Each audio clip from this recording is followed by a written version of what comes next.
എന്നെ കാത്തിരിക്കായിരുന്നു. കാത്തിരിക്കണമല്ലോ. ഭർത്താവ് പുറത്തുപോയാ തിരിച്ചു വരുന്നവരെ കാത്തിരിക്കേണ്ടത് ഭാര്യയുടെ ധർമ്മം.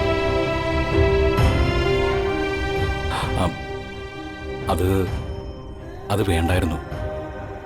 മോള് മുറിയിൽ ഒറ്റയ്ക്കല്ലേ, അവള് പേടിക്കില്ലേ? ഏയ്, അവക്ക് പേടിയൊന്നുമില്ല.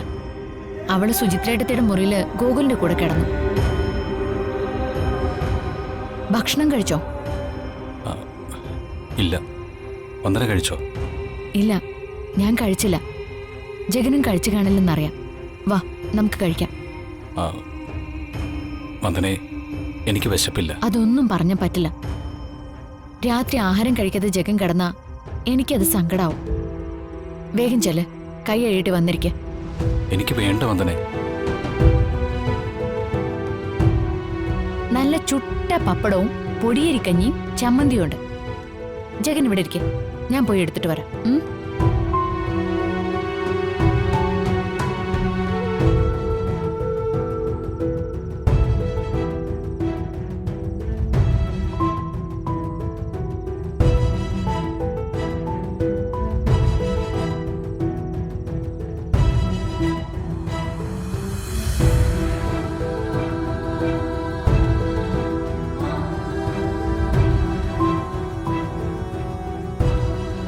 ഈശ്വര, എന്തൊരു പരീക്ഷണം ഇതൊക്കെ.